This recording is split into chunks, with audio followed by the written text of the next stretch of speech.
रात के 12:30 बज रहे थे। चारों तरफ मौत का सन्नाटा छाया हुआ था।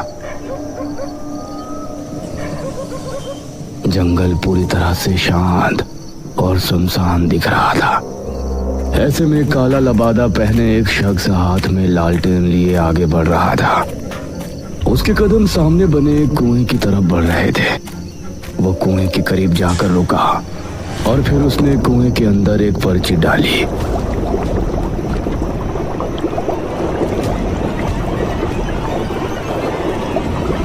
उसने जलता हुआ लालटेन भी कुएं में फेंक दिया और उसके बाद तेज कदमों के साथ वहां से ऐसे भाग निकला जैसे कि अचानक कोई बड़ा खतरा वहां आ पहुंचा हो।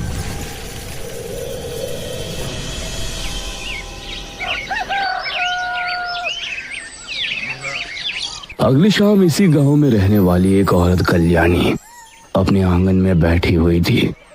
उसकी बहू आंगन में झाड़ू लगा रही थी। अरे ओ सुस्त मुर्गी, कब तक तू उसी कोने में लगी रहेगी? अब आगे बढ़कर यहाँ की भी झाड़ू लगा दे। यह सुनकर घूंघट वाली बहू चारपाई के पास आई और वहां से झाड़ू लगाने लगी और उसकी सास कल्याणी उसे देखकर मुस्कुराने लगी।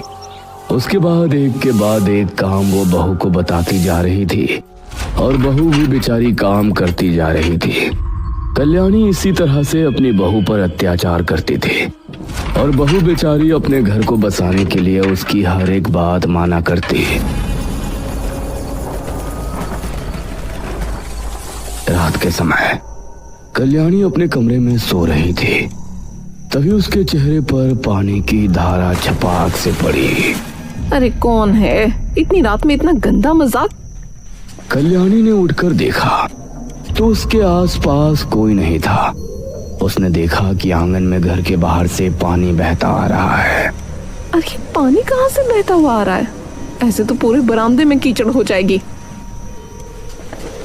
पानी कहाँ से आ रहा है ये देखने के लिए वो घर से निकली और पानी की लहर जिस तरफ से आ रही थी उसके साथ साथ आगे बढ़ गई। उसने कुछ कदम चलने पर ही देख लिया कि पानी की लहर जंगल की तरफ से आ रही है। तो ना जाने क्यों वो डर गई। हे भगवान! ना जाने उसे किस बात का डर हुआ। वो भागने के लिए घर की तरफ मुड़ी, लेकिन तभी किसी अदृश्य शक्ति ने उसका पैर खींचा। कोई मुझे बचाओ! कल्याणी कुएं पर पहुंची और पूरी तरह से कुएं के अंदर समा गई। उसकी चीख जंगल में गूंजी और चारों तरफ सन्नाटा छा गया। मेरा नाम रोहन है। मैं मेरे परिवार के साथ चांदीपुर गांव में रहता था। हमारा गांव बहुत ही सुंदर था।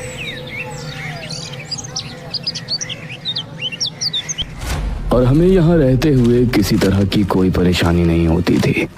मेरे दादा और दादी सरूरपुर गांव में रहते थे और वो हर महीने मुझसे मिलने आया करते थे। दादाजी, दादी जी।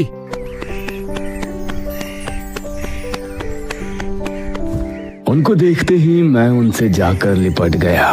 अरे हमारा रोहन, कैसे हो बेटा? मैं तो अच्छा हूँ दादा दादी, आप दोनों कैसे हो? जीता रहे बेटा, हम भी ठीक हैं।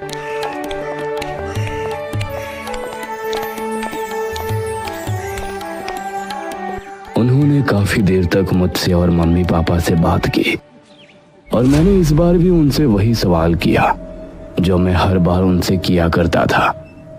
दादाजी, मैं आपसे हर बार आपके गांव चलने की बात करता हूँ, लेकिन आप मुझे लेकर नहीं जाते हैं।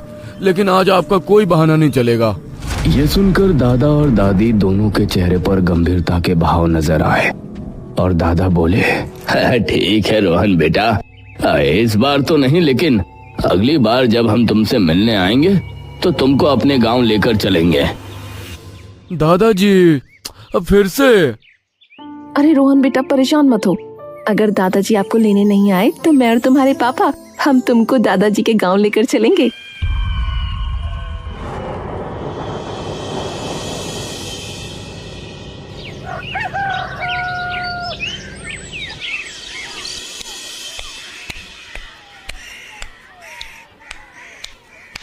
अगले महीने दादा मुझे लेने आए।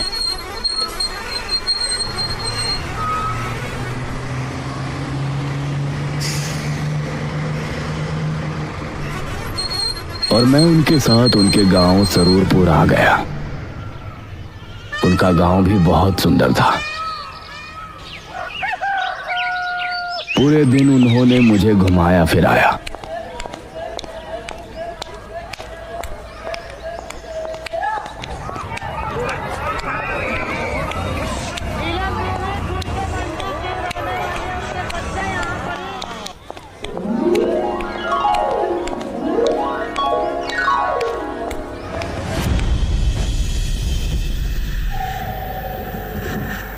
और शाम के समय दादाजी, आपने मुझे गांव तो घुमा दिया, लेकिन जंगल तो दिखाया ही नहीं। मुझे जंगल भी ले चलिए ना। जंगल का नाम सुनकर दादा दादी के चेहरे का रंग उड़ सा गया और दादा बोले, अब बेटा, जंगल का क्या देखना? जंगल तो हर एक गांव का एक जैसा ही होता है।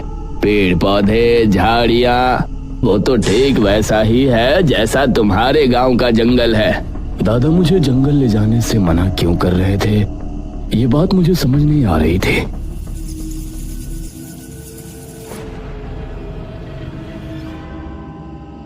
रात होने पर हम सभी आंगन में खाट बिछाए सो रहे थे।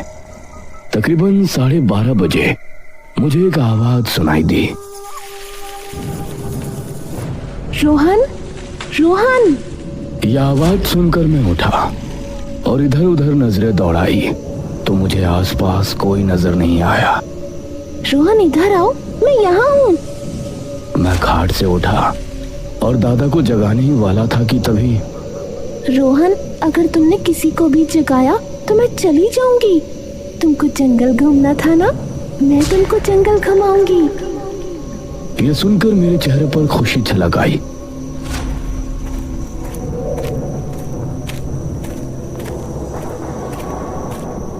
रोहन, तुम मेरी आवाज का पीछा करते हुए यहाँ तक आ सकते हो। मैं जंगल की तरफ हूँ। मैं उस आवाज का पीछा करता हुआ जंगल की तरफ रवाना हो गया, लेकिन मैं जितना आगे बढ़ता वो आवाज भी दूर होती जा रही थी। आओ रोहन, तुम मेरे बहुत करीब हो। मैं जंगल के बेहद करीब था। तभी किसी ने मेरे कंधे पर पीछे से हाथ रखा। रोहन, यहाँ क्या कर रहे हो? दादाजी, वो मैं। चलो घर चलो, इतनी रात में यहाँ घूम रहे हो, तुमको डर नहीं लगता? दादाजी फिर से मुझे घर ले गए।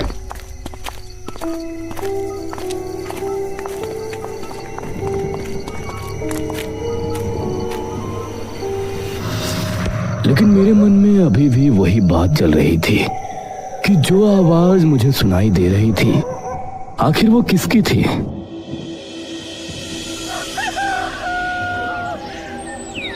अगले दिन शाम होने पर मैंने एक चाल चली। दादाजी, मैं खेलने के लिए गांव के मैदान में जा रहा हूँ। अरे बेटा, थोड़ी देर रुको, मैं भी तुम्हारे साथ चलता हूँ। दादाजी, आप मुझे मैदान में तो जाने दीजिए। मैं बहुत बोर हो रहा हूँ। मैं बच्चों के साथ खेलना चाहता हूँ। आपको जब आना हो तब आ जाना। मैं मैदान का बहाना करके वहां से निकला।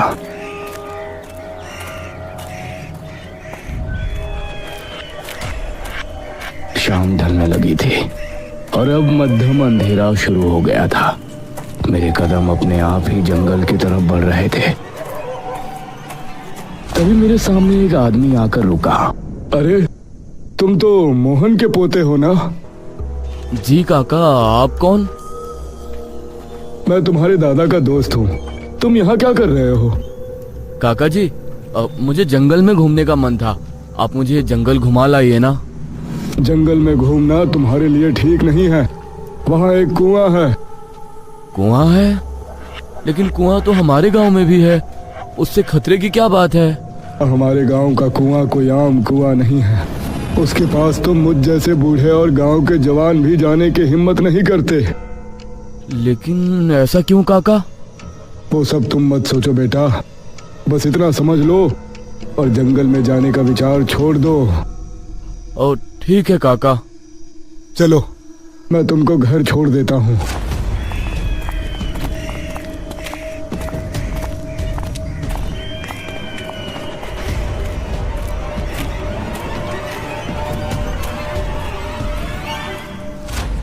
उस रात सबके सोने के बाद मुझे फिर से वो आवाज सुनाई दी।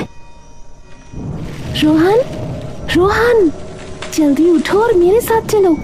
मैं तुमको आज जंगल दिखा लाती हूँ। अरे ये तो वही आवाज है जो कल रात को मुझे सुनाई दी थी। हाँ, मैं वही हूँ। तुमको जंगल घूमना है ना? आओ, मैं तुम्हें जंगल घुमा लाती हूँ। लेकिन आप हो कौन? ना सामने आती हो ना दिखाई देती हो। मेरे इतना कहने के बाद मुझे जंगल की तरफ एक धुआं सा नजर आया।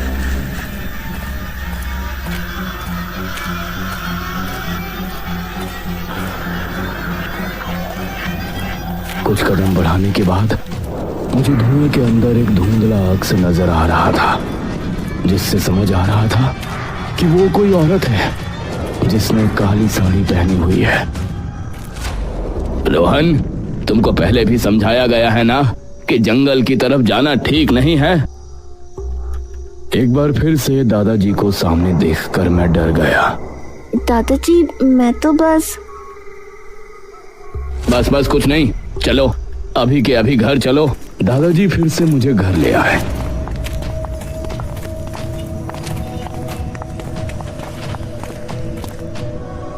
लेकिन मेरे मन में अब जंगल जाने की उत्सुकता और बढ़ गई थी।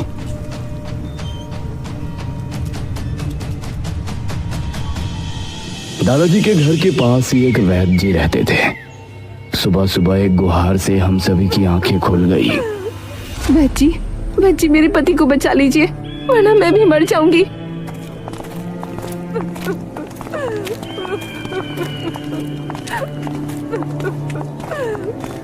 एक औरत अपने पति के साथ वैद्य जी के घर के बाहर बैठी थी।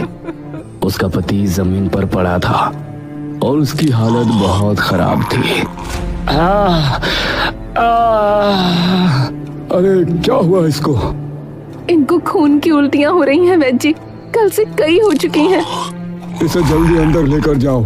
मेरे दादा और गांव के एक आदमी ने आगे बढ़कर उसके पति को सहारा दिया और उसे वैद्य जी के घर के अंदर ले गए। मैं भी उनके पीछे घर के अंदर पहुंच गया। ये इसके साथ कब से हो रहा है? वैद्य जी, कल सुबह से ही इनके साथ ये हो रहा है। जब से अब तक न जाने कितनी उल्टियां कर चुके हैं। घबराओ नहीं, मैं इसकी दवा कर देता हूँ। वैद्य ने काफी समय लगाकर उसके लिए दवा बनाई। ये लो रमेश, इसे खा लो।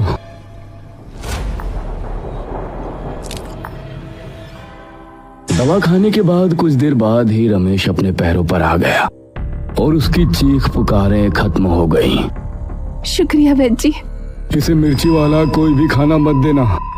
इसको सिर्फ और सिर्फ खिचड़ी खिलानी है और ये पुड़िया दिन में 4 बार इसको जरूर देना। जी वैद्य जी। चंद्रावती अपने पति रमेश को लेकर अपने घर चली गई।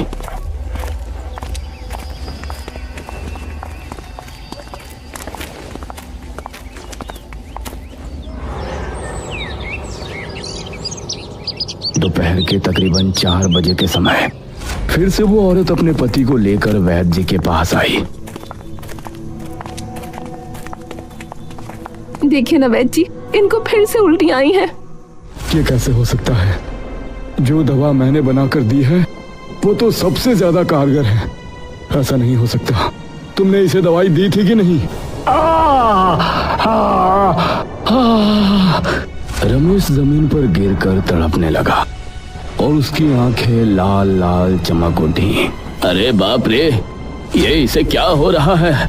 अब वैद्य जी भी उसकी तबीयत देखकर हैरान रह गए थे। वैद्य जी, कुछ कीजिए ना। माफ करना, मुझे कुछ समझ में नहीं आ रहा कि इसे कौन सी मर्ज है। इसे अब कोई नहीं बचा सकता। वैद्य जी की बात सुनकर उसकी पत्नी क्रोधित हो गई। वैद्य, तू कहता है कि मेरे पति को अब कोई नहीं बचा पाएगा? तो देखना, मेरे रमेश जिंदा रहेंगे और मैं इनको बचा कर ही रहूंगी।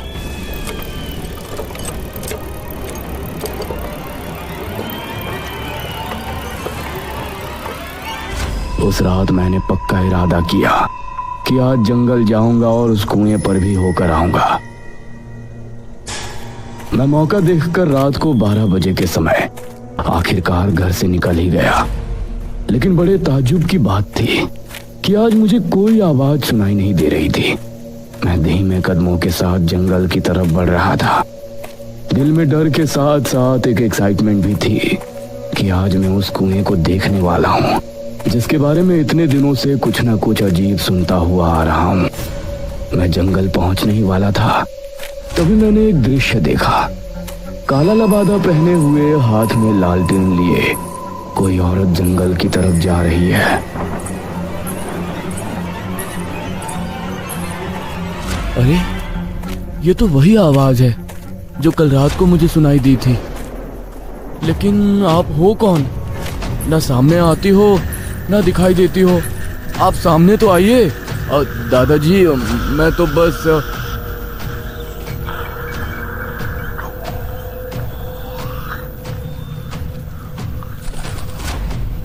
वो उस कुएं के पास जाकर रुक गई। मैं पहली बार उस कुएं को देख रहा था। उस कुएं के आसपास का वातावरण बहुत ही अलग था।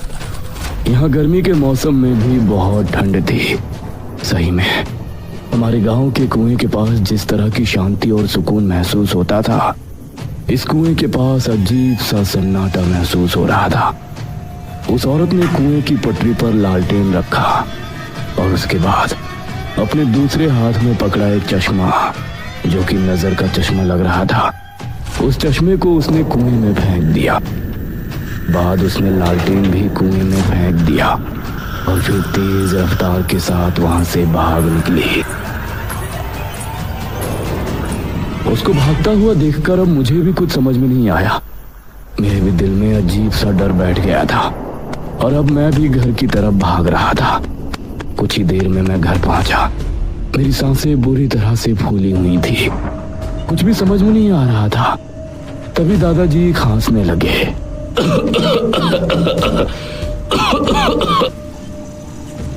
उनके उठने से पहले ही मैं खाट पर लेट गया और फिर अपनी आंखें बंद कर लीं। अगली सुबह हमारे उठने के फौरन बाद ही गांव के मुखिया दादाजी के पास आए। मुखिया जी, आप? हाँ महेश बाबू, सुना है कि रमेश ने कल से खाना पीना बोलना सब छोड़ दिया था। हो सकता है आज वो अंतिम सांस ग्रहण करे, इसलिए पहले ही उसके घर अफसोस करने जा रहे हैं।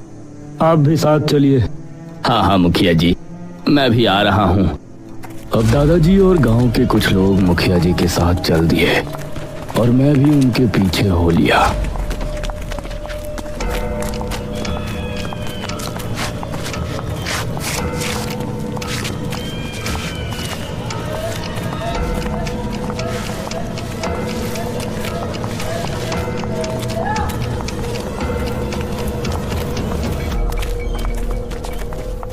सभी रमेश के घर पहुंचे तो उन्होंने पाया कि रमेश अपनी पत्नी के साथ आंगन में बैठा हुआ है और एकदम सही सलामत नजर आ रहा है।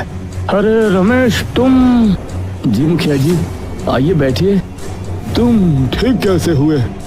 ये सब तो भगवान। बस चुप रहिए। चंद्रावती ने उसकी बात बीच में ही काटते हुए कहा।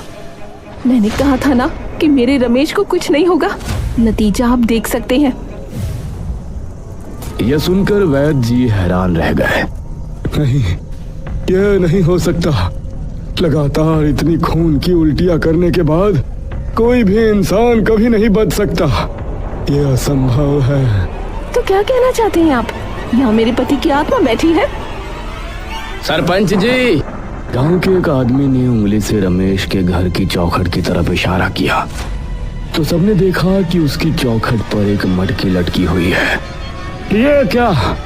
उस मटकी को देखकर मुखिया और मेरे दादाजी समेत सभी गांव के लोग हैरान रह गए।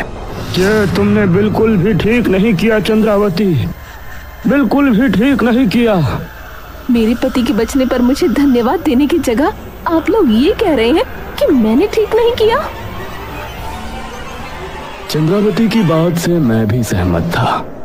भला उस औरत के पति के जिंदा बचने की खबर से सभी गांव वाले हैरान क्यों थे? मुखिया ने सबसे ना जाने क्या कहा। उस दिन से शाम होते ही गांव पूरी तरह से खाली हो जाता। सभी ने शाम में घर से निकलना भी बंद कर दिया और गांव के कुछ लोग हाथ में हल्दी की गांठें लिए हुए गांव की गलियों में घूमते और कोई बाहर दिख जाता तो उसे उसके घर छोड़कर आते।